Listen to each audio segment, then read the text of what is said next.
এই মুহূর্তে পাওয়া আজকের সর্বশেষ শীর্ষ সংবাদে আপনাকে স্বাগতম। প্রথমেই জানিয়ে দেব সংবাদ শিরোনাম, পরে থাকবে বিস্তারিত। জানাবো নির্বাচন কমিশন প্রধানমন্ত্রীর ভাষায় কথা বললেন রিজভী। থাকছে উপজেলা নির্বাচন, সাংগঠনিক নির্দেশনা না মানলে সময় মতো ব্যবস্থা, বললেন কাদের। এবং আরও থাকছে মানিকগঞ্জে প্রার্থীর ওপর হামলা প্রতিবাদে পাল্টাপাল্টি কর্মসূচি। শুনছিলেন সংবাদ শিরোনাম, এবার বিস্তারিত। বিএনপির সিনিয়র যুগ্ম মহাসচিব অ্যাডভোকেট রুহুল কবির রিজভী বলেছেন, মানুষের প্রতিকার চাওয়ার কোনো জায়গা নেই। বিচারপতিরা আওয়ামী লীগের ভাষায় কথা বলে, নির্বাচন কমিশন প্রধানমন্ত্রীর ভাষায় কথা বলে, পুলিশ যুবলীগ ছাত্রলীগের ভাষায় কথা বলে, তাহলে মানুষ যাবে কোথায়? মঙ্গলবার 30 এপ্রিল নয়াপল্টনে বিএনপির কেন্দ্রীয় কার্যালয়ে মৎস্যজীবী দল আয়োজিত স্মরণ সভায় তিনি এসব কথা বলেন। রিজভী বলেন, দেশটা দাবদাহে জলে পুড়ে ছারখার হয়ে যাচ্ছে, এজন্য দায়ী সরকার। এটি সরকারের ভুল নীতির জন্য। সরকার তথাকথিত উন্নয়ন দেখানোর জন্য প্রকৃতির শ্বাস প্রশ্বাস বন্ধ করে দিয়েছে কৃত্রিমভাবে। একটি দেশের বন বাগান উজাড় করে তথাকথিত উন্নয়নের নামে গাছপালা কেটে এক বিষাক্ত নগরে পরিণত করেছে সরকার।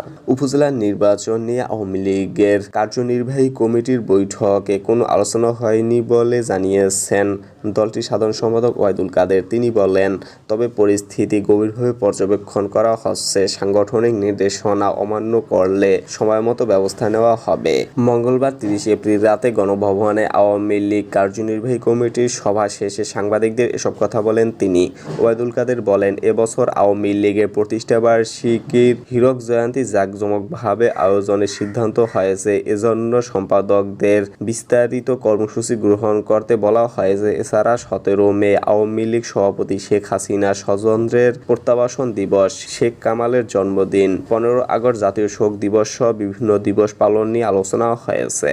সন্ধ্যা 7টার পর গণভবনে বসে আওয়ামী লীগের কেন্দ্রীয় কার্যনির্বাহী কমিটির সভায় সভাপতিত্ব করেন আওয়ামী লীগের সভাপতি প্রধানমন্ত্রী শেখ হাসিনা।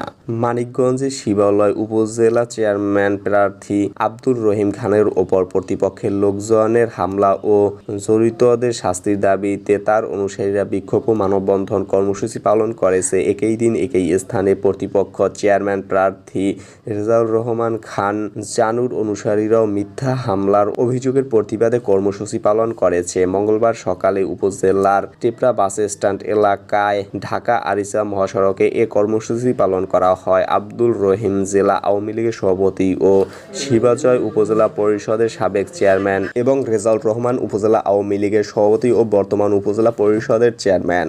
সূত্র জানায়, 27 এপ্রিল রাতে উপজেলার শিমুলিয়া ইউনিয়নের বিভিন্ন এলাকায় নির্বাচনী প্রচারণা শেষে ব্যক্তিগত গাড়িতে ফেরার পথে আব্দুর রহিমের গাড়ি লক্ষ্য করে ককটেল ও গুলিবর্ষণ করা হয়। ককটেল বিস্ফোরণে গাড়ির পেছনের অংশ ক্ষতিগ্রস্ত হলেও প্রাণে বেঁচে যান তিনি। আব্দুর রহিম অভিযোগ করে বলেন, আমাকে হত্যার উদ্দেশ্যেই প্রতিপক্ষের সন্ত্রাসী বাহিনী হামলা চালায়। হামলা হলেও এ ব্যাপারে প্রশাসন কোনো পদক্ষেপ নেয়নি। ঘটনার পরদিন থানায় অভিযোগ করা হলে তদন্তের কথা বলে তারা মামলা নেয়নি। হামলাকারী কাউকে গ্রেপ্তারও করেনি। এ অবস্থায় আমি নির্বাচন নিয়ে খুবই শঙ্কিত। শিবালয় থানার ভারপ্রাপ্ত কর্মকর্তা ওসি আব্দুর রউফ সরকার জানান, ঘটনাস্থল পরিদর্শন করেছি, অভিযোগ পেয়েছি, তদন্ত চলছে, আইনগত ব্যবস্থা প্রক্রিয়াধীন।